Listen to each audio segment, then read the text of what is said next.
मुसाफिर तन्हा मुसाफिर मुसाफिर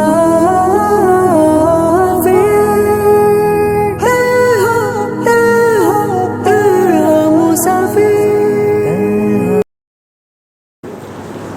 अस्सलामु अलैकुम वरहमतुल्लाहि वबरकातुह।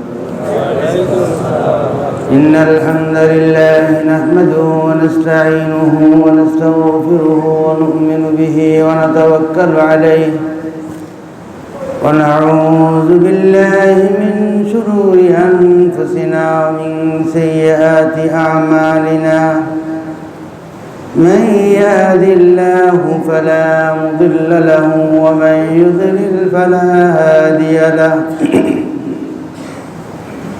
ونشهد أن لا إله إلا الله وحده لا شريك له ولا نذير له ولا وزير له ولا مثيل له ولا مشير له ولا معين له ونشهد أن سيدنا وسندنا وحبيبنا وطبيبنا وطبيب قلوبنا وطبيب أرواحنا ومرشدنا ومولانا محمدا عبده ورسوله. اللهم صل على سيدنا ومولانا محمد في أول كلامنا. اللهم صل على سيدنا ومولانا محمد في أوسط كلامنا. اللهم صل على سيدنا ومولانا محمد في آخر كلامنا. وصلى الله تعالى على خير خلقه محمد وعلى آله وأصحابه أجمعين. أما بعد فأعوذ بالله من الشيطان الرجيم. بسم الله الرحمن الرحيم.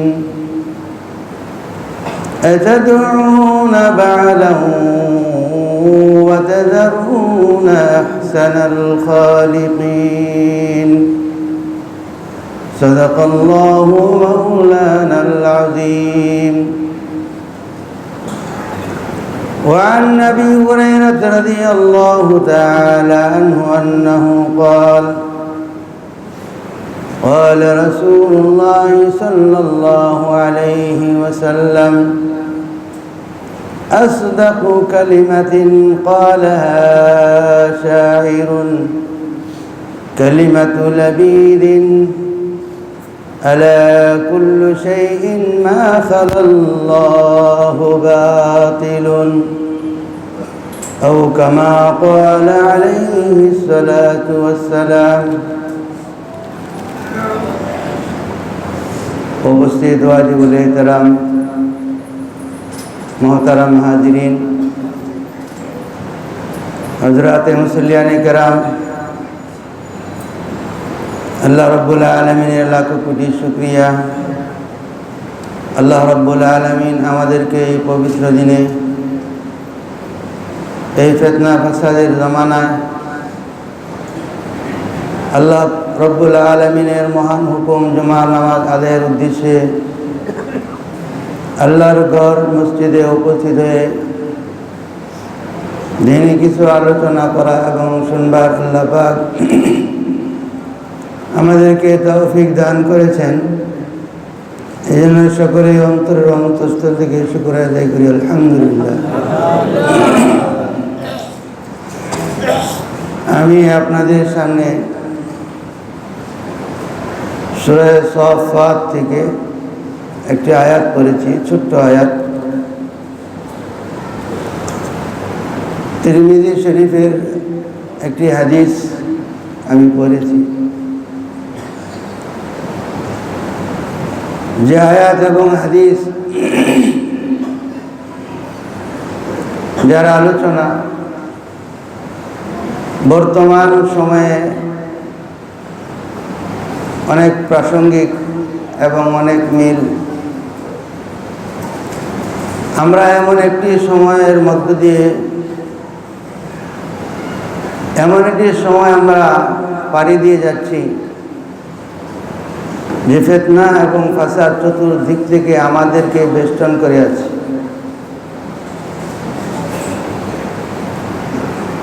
আজকে যারা রুচিশীল, যাদেরকে বলা হয়, যারা বুদ্ধিজীবী,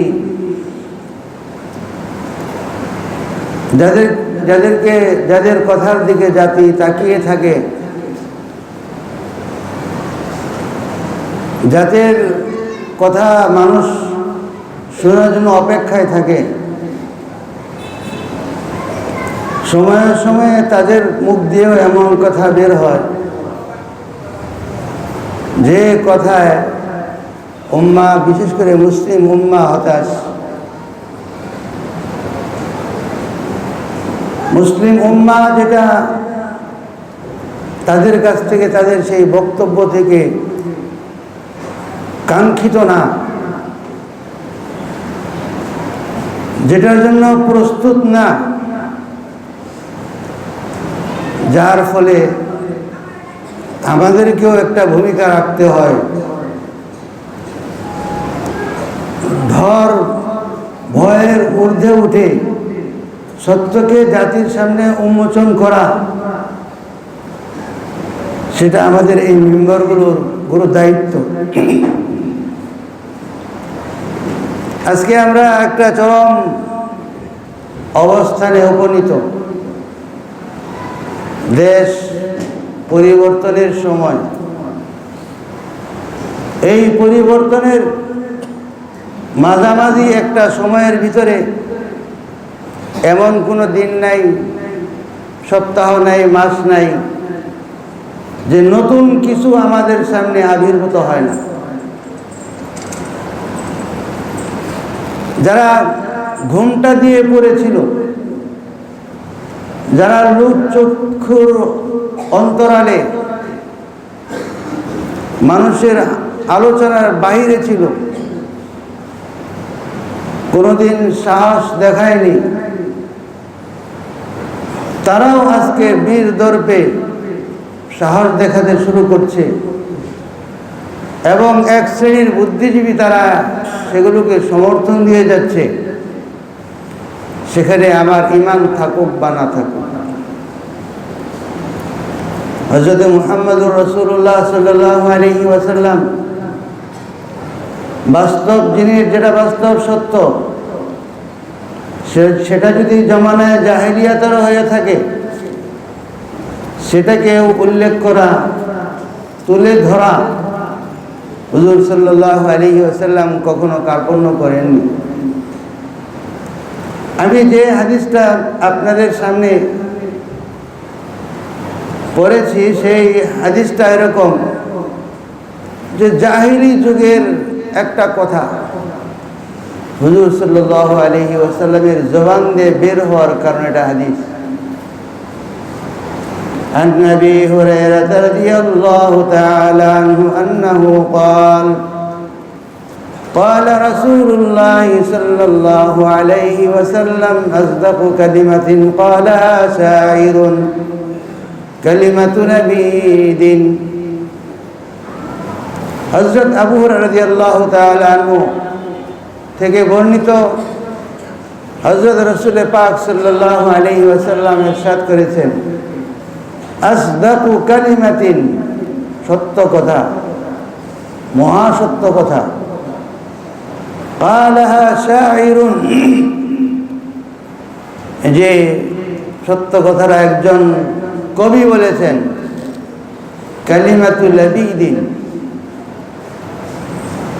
বর্বরতা অন্ধকার যুগের জাহিলি কবি লবিদ, সে তার কবিতার মধ্যে বলেছেন, আলা কুল্লু শাইইন মা খালাল্লাহু বাতিলুন, আলা কুল্লু শাইইন মা খালাকাল্লাহু বাতিলুন।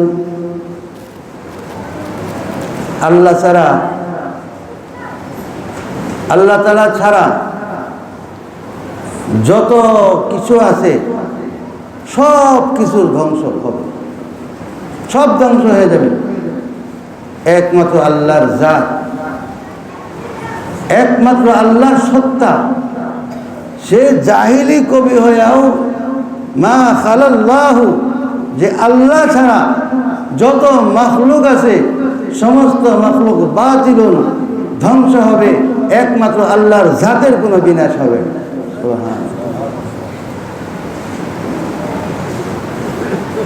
আল্লাহ রাব্বুল আলামিনের সত্তাকে সে কত ঊর্ধ্বে রাখছে। আল্লাহ তাআলার জাত ছাড়া সমস্ত মাখলুক এর বিনাশ, ধ্বংস হয়ে যাওয়া, শেষ হয়ে যাওয়া, ফানা হয়ে যাওয়া, এই বিশ্বাস অন্তরের মধ্যে লালন করা, এটার নামই হলো তাওহীদ। আমাদের কি অন্তরে এই বিশ্বাস আছে না একমাত্র স্রষ্টা, আমাদের এই বিশ্ব ব্রহ্মাণ্ডের সব কিছু যিনি সৃষ্টি করেছেন আল্লাহ, তিনি ছাড়া সব কিছু ধ্বংস হবে আর তিনি একমাত্র থাকবেন, এই বিশ্বাসই তো আমাদের নাকি? না এর মধ্যে কোনো চির আছে? কোনো হ্যাঁ আছে? তাহলে এটাকেই বলা হয় তাওহীদ। এদেরকেই বলা হয় তাওহীদের অনুসারী, এদেরকেই বলা হয় তাওহীদি জনতা।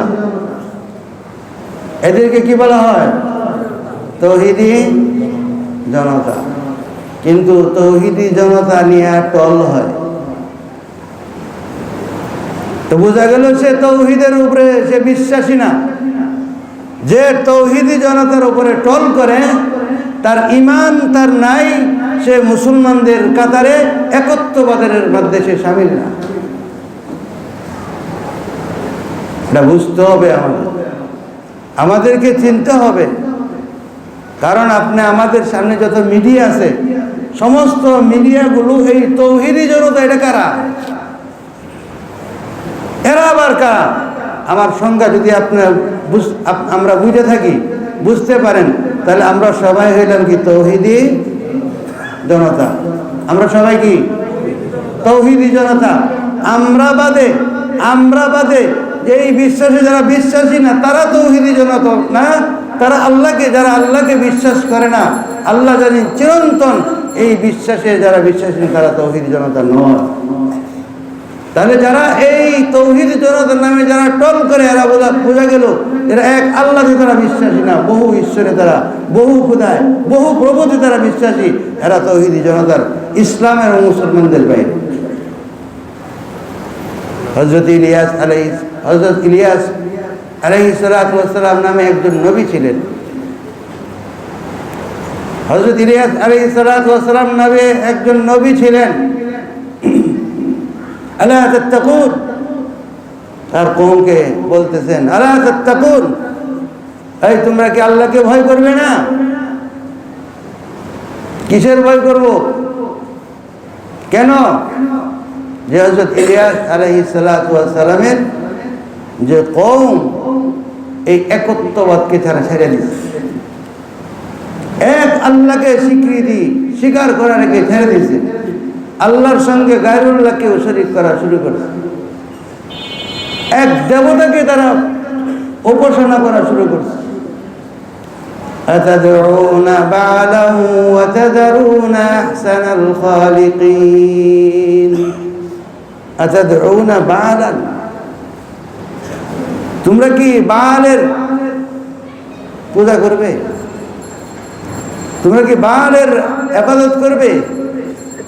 ওয়া তাদরুনা আহসানাল খালিকিন, আর যিনি সর্বশ্রেষ্ঠ সকল সৃষ্টির যিনি সৃষ্টিকর্তা, সেই সৃষ্টিকর্তার ইবাদতকে তোমরা বর্জন করবে?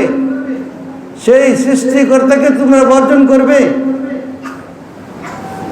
আতাদউনা বা'লান, আজকে আমার আলোচনার এই শব্দ হলো আল বা'ল। আমাদের দেশে এক সম্প্রদায়, তাদের নাম বাউল। এই বাউল সম্প্রদায়ের উৎপত্তি এই আল বা'ল, বাউলাতুন শব্দ থেকে। সেখান থেকে হয়েছে বাউল, শেষে তাকে বাদ দিয়েছে, বাদ দেয়া তা বানাইছে এটা বাউল। এই বাউল বা বাল যে দেবতা, সে হইল যে যাকে মনে করা হয় তাদের দেবতাদের মধ্যে সে সমস্ত সৃষ্টির সে হল জনক, তাদের ধারণা যে তার মাধ্যমে দুনিয়াতে মানুষ সৃষ্টি হয়, মাখলুক সৃষ্টি হয় এই দেবতার সুদৃষ্টিতে। এই শব্দ থেকে হলো এটা বাউল। কিন্তু এই বাউল সম্প্রদায় আমাদের দেশের বুদ্ধিজীবীরা বলে যে বাঙালি জাতির কৃষ্টি হইল এই বাউল সম্প্রদায়।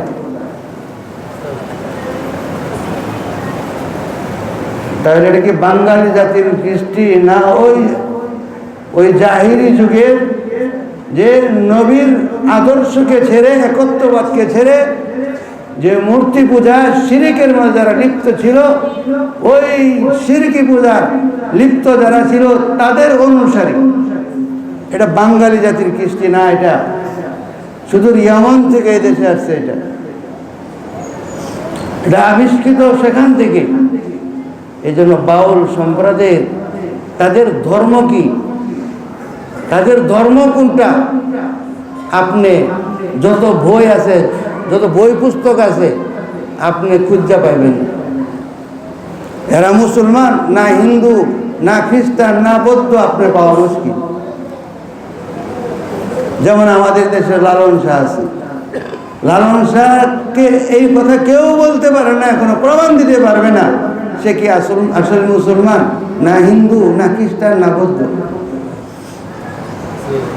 কারণ বাউল বলতে আমাদের দেশে তাদেরকেই বোঝায় যারা ওই সাদা কাপড় পইরা এক ধরনের লম্বা চুল রেখা ভিক্ষা করে, পরে গান গায়, মানুষের কাছে টাকা উঠায়, তারা হইল যে দেহকেন্দ্রিক সাধনা। তাদের ধর্ম হচ্ছে দেহকেন্দ্রিক সাধনা, বাইরে কিছু নেই। এই দেহটাকে নিয়ে তারা গবেষণা করে, এই দেহর মধ্যেই সব, স্রষ্টাকেও তারা এই দেহর মধ্যে মনে করে। এই দেহের মধ্যে স্রষ্টা, আর কোথাও নেই। আমার তো ওদের তথ্য আপনাদের সামনে পেশ করা আমার শরম লাগতেছে। এমন এমন কিছু কথা হাজির হয়েছে যেগুলো বলা এটা লজ্জাজনক। প্রত্যেকটা বাউল, যারা বাউল তথ্যে যারা স্বীকৃত এবং সেই বাউল তত্ত্বে যারা বিশ্বাসী, এরা যেহেতু দেহকেন্দ্রিক তাদের সাধনা, এই সাধনাটা শুরুই হয় নারীর যৌনতার মাধ্যমে।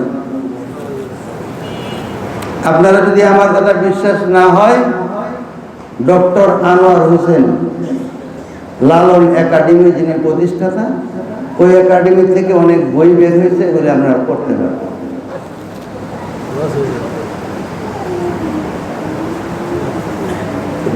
অনেক মেয়েরা তাদের মুখ খুলতে শুরু করতে, কারণ দেশটা তো মুসলমানের।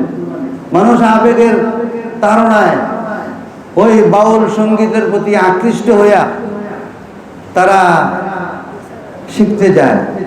শিখার পরে যে যৌনতার লিপ্সায় তারা যে শিকার হয়, এটা এখন তারা স্বীকার করা শুরু করছে, মুখ খোলা শুরু করছে।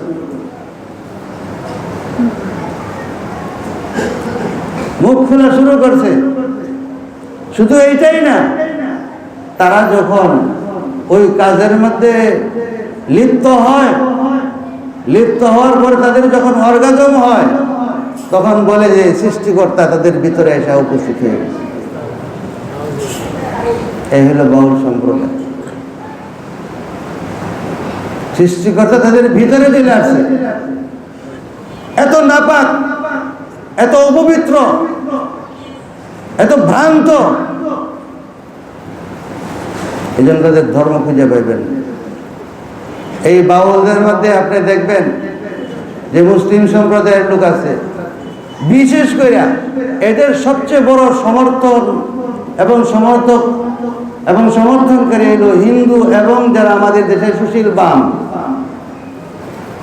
যারা এতদিন লুকায়ে ছিল তারাও এখন এই বাউলের নামে মায়া কান্না শুরু হয়ে গেছে।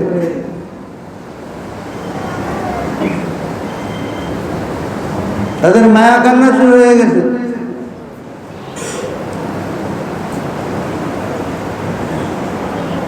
আমরা 2-4 হাজার, 2-4, 5,000, 6,000, 10,000 লোক যদিও হয়, এগুলো মিডিয়াতে কিন্তু আসবে না। কিন্তু লালনের আক্রান্তদের 400-500 লোক মিলিয়া তারা গান গাইতেছে, সিদ্ধি করতেছে, এইগুলো কিন্তু আপনি মিডিয়াতে ওই দিন সাথে সাথে সব মিডিয়া প্রচার করবে।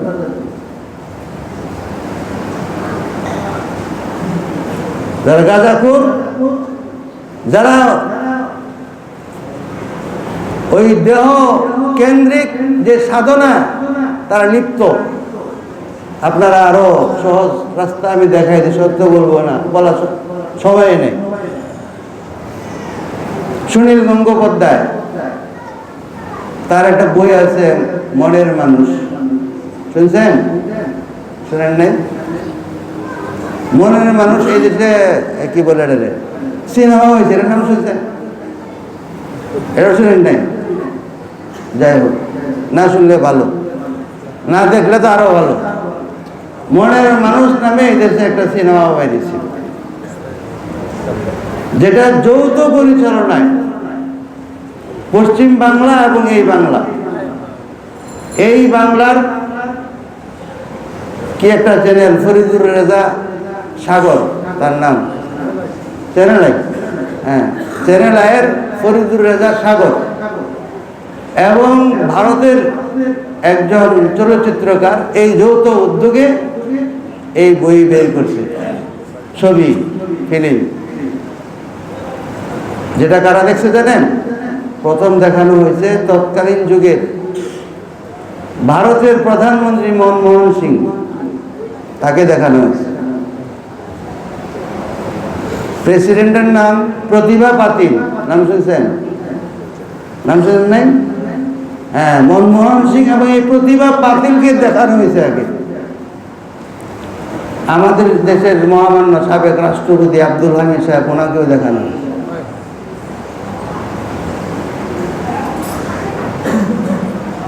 এবং সেখানে এই যে আজকে আপনারা যে সুন্নতি লেবাস, যে টুপি পরে সুন্দর জামাটা পরে রিল্যাক্সের সাথে গোসল করিয়া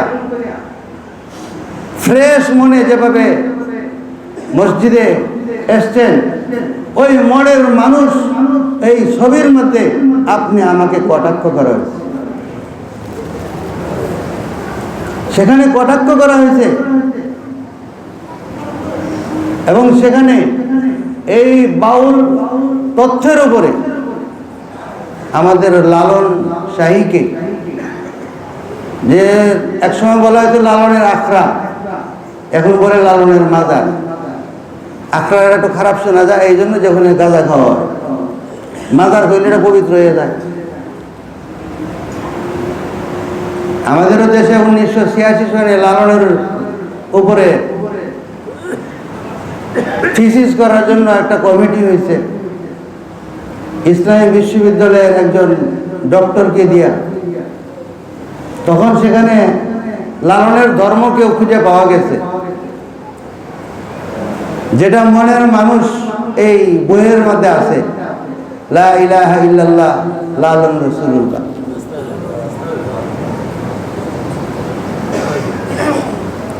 আমাদের সপ্তম শ্রেণীর, খুব সম্ভব সপ্তম শ্রেণীর বইয়ের মধ্যে একটা কবিতা আছে,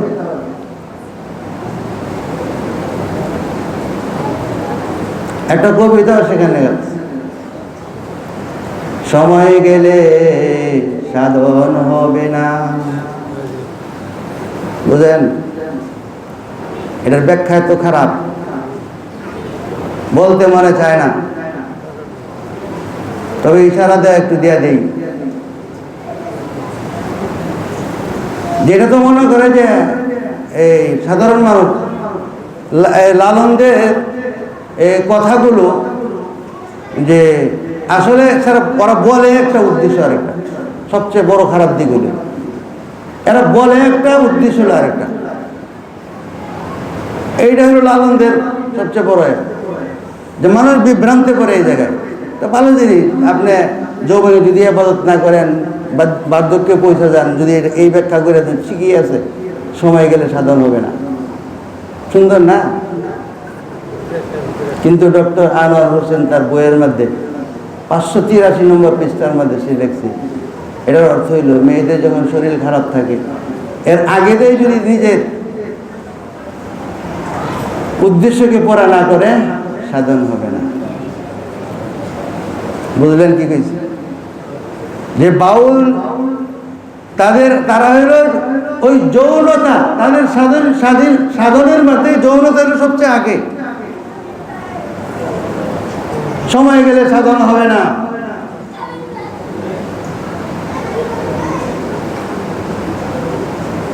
আরো যেটা আমরাও বলি যারা মুসলমান, আপনারাও বলেন, চায়ের দোকানে বললেও যখন মানুষের আলোচনা সমালোচনা করে না, তখন বলে সবার উপরে মানুষ সত্য, তার উপর কেউ নেই।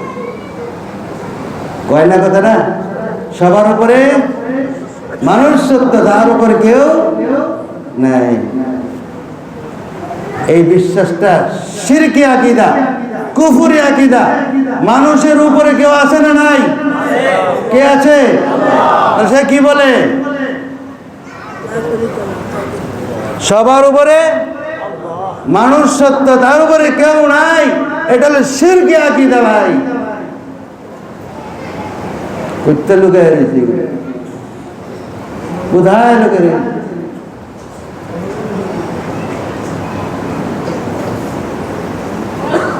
এসো করি, দেহ করি, সন্ধান করি, আর কত কিছু আছে না?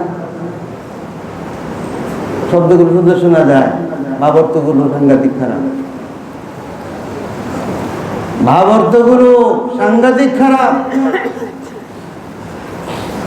এই সমস্ত বিশ্বাস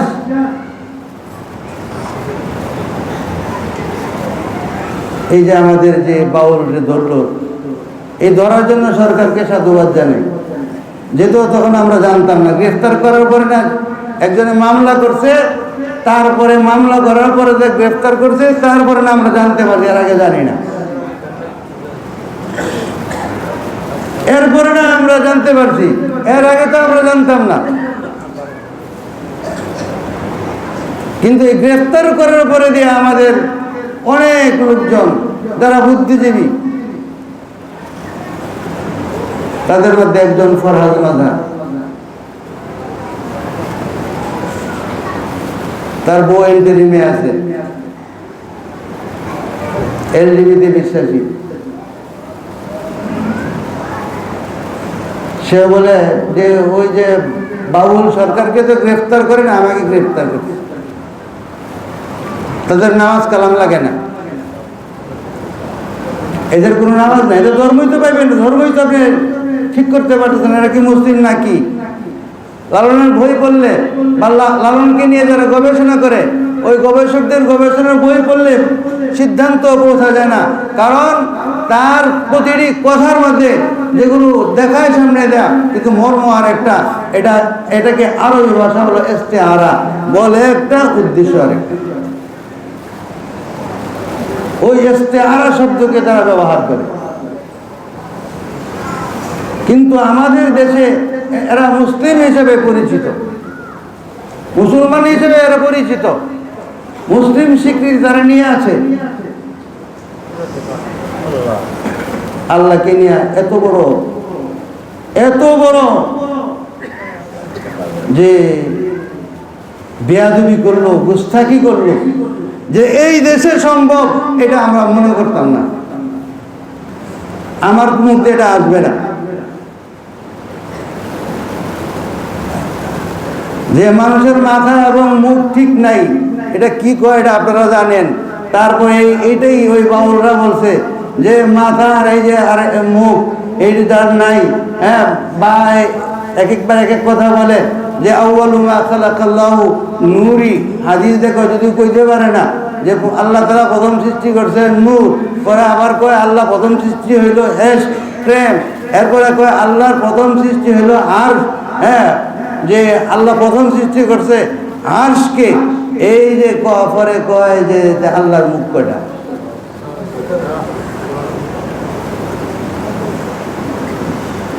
আল্লাহর মুখ কয়টা? এখন সে যে এই কথাটা বললো যে আল্লাহকে কোন পর্যায়ে নিয়ে পৌঁছাইছে, এটা তাওহীদি জনতা মুসলমান কোনোদিন সহ্য করতে পারে না। কথা ঠিক কিনা? এখন হ্যাঁ, যে কথাটা কইছে এর ইতিহাসটা আমার সামনে আছে। লালন সাহেব এই কথা বলে গেছে, এই কথা লালন সাহেব বলছেন। উনি কি বলছেন? আল্লাহ আসমানি কিতাব পাঠাইলো, একবার আরবি ভাষা, একবার হিব্রু ভাষা, একবার ইব্রানি ভাষা, একবার হিব্রু ভাষায়, এই এত ভাষায় 4 কিতাব 4 ভাষা। একই কথা, মুখ কয়টা? তাহলে তার শিষ্যদের মুখ দিয়ে কি বের হবে? তার শিষ্যদের মুখ দিয়ে কি বের হবে? যদি আল্লাহকে নিয়ে যদি এরকম বেয়াদবি করা হয়, আল্লাহকে নিয়ে যদি ট্রল করা হয়, তাহলে ওই ট্রল করার দ্বারা কি ঈমান থাকবে? যদি আমাকে নিয়ে কেউ যদি ট্রল করে, এটা তো আমিই সহ্য করি না, সেই জায়গায় যদি আল্লাহকে নিয়ে যদি কেউ ট্রল করে, সেটাকে এই দেশের মুসলমান মুসলিম জনতা, তাওহীদি জনতাটা কিভাবে বিশ্বাস করে মানবে? মানতে পারে? মানা সম্ভব? মানা যায়? মানা যায় না। কেন মানা যায় না? যখন ওই ফ্রান্সের মতো দেশে, আমাদের দেশে না, ওই ফ্রান্সে যখন আল্লাহ রসুলকে নিয়ে যখন ব্যঙ্গাত্মক যখন কার্টুন হয়, তখন বাংলাদেশের মধ্যে দাউ দাউ করিয়া তাওহীদের আগুন জ্বলতে থাকে, আল্লাহর রসুলের অপমানকে কেউ সহ্য করে না। আর আমার দেশে যদি আল্লাহকে অপমান করা হয়, এই দেশের মানুষ যদি এখানে তারা জ্বলে না উঠে, এটাকে চোখ থাকে, ও সে মুসলমান না, মুসলমান হইতে পারে। আপনি আমি কিভাবে বের হব, কিভাবে মুখ দেখাবো যে ফ্রান্সে যদি, এটা আমাদের দেশ না, আমাদের আশপাশেও না, ওই ইউরোপের মধ্যে, সেখানে যদি আল্লাহ রসুলকে নিয়ে ব্যঙ্গ করা হয়, আল্লাহকে নিয়ে ব্যঙ্গ করা হয়, আমার দেশের রাজপথ তখন তাওহীদি জনতা কাঁপাইতে থাকে। আর আমার দেশে যদি আল্লাহকে ব্যঙ্গ করা হয়, আর এই মুসলমান ইমান দেয় আছে তার ঘরে বসে থাকে, ওই মুসলমান হইতে পারে। যদি অদূর ভবিষ্যতে এরকম ঘটনা ঘটে বিশ্বে, আর আপনার প্রতিবাদ করতে যান, আপনাকে আপনার মুখে মানুষের থুতু দিবে, ওই তোমার দেশে তো আল্লাহকে নিয়ে ব্যঙ্গ করছে, তোমরা তো রাস্তায় নামলে না, তোমরা তো প্রতিবাদ করলে না, তোমরা তো বিবৃতি দিলে না, তোমাদের তো কোনো প্রতিবাদ দেখলাম না, তোমরা কিসের মুসলমান, কোন দেশে হয়েছে, ওই দেশের খবর তুমি এই দেশে নিয়ে আসছো, বের হইতে পারবেন বলে ইমানের দাবি। প্রতিবাদ করে ইমানের দাবি এগুলো। এমন সে ভোট করুক, ভোট পাক বা না পাক, ভোট চলে যাক, সে যদি এই জন্য মিনমিন করে যে কথা বলে, তোমার ভোটের চাইতে বড় দামি জিনিস তোমার, সেই তোমার মিনমিন করার কারণে তোমার ইমান চলে যাবে, ইমান থাকবে না তোমার। এই জন্য অনেক সময় এই দেশের মধ্যে, যেহেতু এমন একটা সময় আমরা পার হইতেছি যে একটা বিশৃঙ্খলা তৈরি করিয়া, এইটার ভিতরে আমাদের ভারতীয় আধিপত্য রয়ের হাত আছে, রয়ের হাত আছে। এই বাউল সরকার, সে কিন্তু আওয়ামী লীগের সময়ে কিন্তু তার পক্ষে কিন্তু গান গাইছে, সেখানে হাসিনার বাপ ডাকছে, অনেক কিছুই কইছে। এখন আর রূপ পাল্টাইছে, এখন রূপ পাল্টাইছে। এখন যদি আমরা যদি তার সাথে রূপ পাল্টাই, তাকে যদি চ্যালেঞ্জ করতে না পারি, তার বিচার যদি আমরা না চাই, যে আল্লাহ এবং রসুলকে বা ধর্মকে নিয়ে, বাউলদেরকে নিয়ে আমাদের কোনো আপত্তি নাই, তোমরা গান করবা, কোনো আপত্তি নাই, তোমরা গান করো, তোমরা যা কিছু করার আছে সব করো, সব করতে থাকো, আমাদের কোনো আপত্তি নাই। কিন্তু আমাদের আপত্তি হইল যখন ধর্মের উপরে যে আঘাত করো, সেটা বাউল হোক, বাউল না হোক, যেই হোক, আল্লাহকে নিয়ে কটাক্ষ করবে, রসুলকে নিয়ে কটাক্ষ করবে, এই দেশের তাওহীদি জনতা এটাকে মেনে নেবে না। এই দেশের তাওহীদি জনতা এটাকে মানবে না। এটা কোনোদিন তো বাউলদের বিরুদ্ধে আমরা বলি নাই, তোমরা গাঞ্জা খায় খাও, যা খাইতে থাকো, যার মনে যেটা চায়।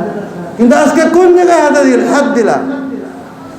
যে আমার আল্লাহর স্রষ্টার উপরে হাত দিলাম, তাও এইরকম দেশের মধ্যে, এই মুসলিম দেশের মধ্যে, মুসলমানদের দেশে। এটা কি সহ্য করা কোনোদিন সম্ভব? এটা সুতরাং এগুলোর প্রতিবাদ এবং এর বিরুদ্ধে সোচ্চার হইতে হবে, এবং ওই বাউল তথ্যে বিশ্বাসী হওয়া যাবে না। এরা বহু নারীকে নিয়ে চলবে, ওরা বহু নারীকে নিয়ে ভোগ করবে। এটা হলো বাউল তথ্য এবং দেহ তথ্য, এবং সেই দেহকে নিয়ে তাদের সাধনা, ওই সাধনা তারা করতেছে। এখন যদি এই জাতি সামাজিকভাবে তাদেরকে বয়কট করে তাহলে ভালো কথা, আর যে বয়কট না করে আমাদের কোনো অসুবিধা না, যায় আসে না। কিন্তু আল্লাহ, রসুল, কিতাব, কোরআন এটাকে নিয়ে যদি যে তারা অবিশ্বাস করার পাই তারা করে, তাহলে এই জাতি এটাকে মেনে নেবে।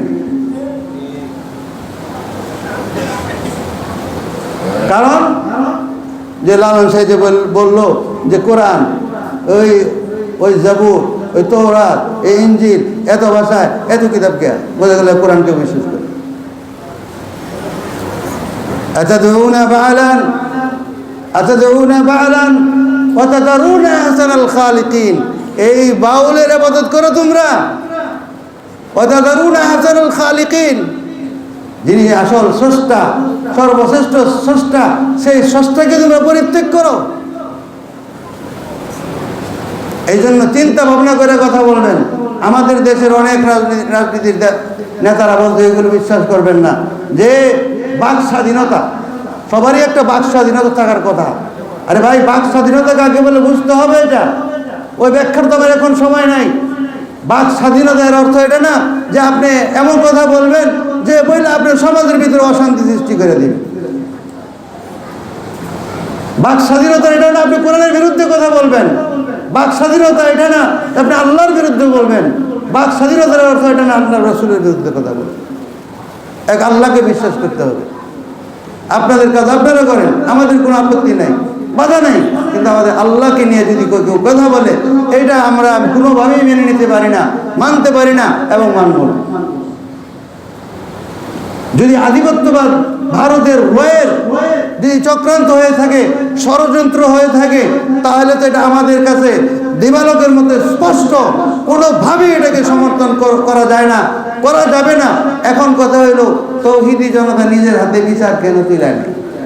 হ্যাঁ, এটারও আমি সমর্থন করি না। এটার জন্য আইন আছে, আদালত আছে। কিন্তু কথা হলো যে মানুষের একটা সেন্টিমেন্ট আছে, ইমোশন আছে। ইমোশন অনেক সময় সহ্য করে না।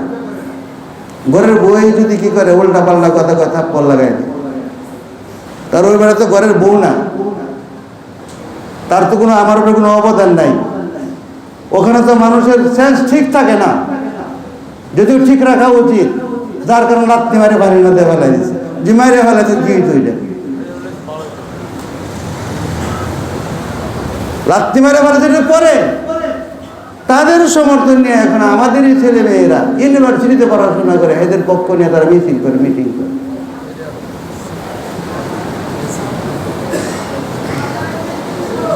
দুতারা বাজায়, এই দুতারা বাজায় ওখানে দেহতত্ত্ব তৈরি করে, রায় তুলে দেহতত্ত্বকে এটা ব্যবহার করে। এই হলো লালন তত্ত্ব, এই হলো বাউল তত্ত্ব। আর এর চেয়ে আরো তত্ত্ব আছে, সেগুলো দিলাম না, আপনারা নিজেরা দেখে দেন। কিন্তু আপনাদের ইমানকে ঠিক রাখবেন।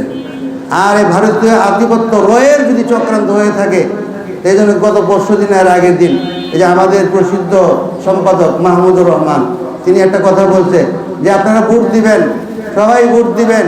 কারে ভোট দিবেন? আপনার মনে যারে চায় তারে ভোট দিবেন। তবে যদি কেউ ভারতীয় আধিপত্যবাদ দালাল হয়ে থাকে, সে যে দলের হয়ে তাকে ভোট দিবেন। কথা ঠিক? যদি ভারতীয় আধিপত্যবাদের দালাল হয়ে থাকে, সে যে দলের হয়ে থাকুক, তাকে আপনারা ভোট দিবেন। আল্লাহ তাআলা আমাদেরকে আমল করার তৌফিক দান করুন। ওয়া আলহামদুলিল্লাহ।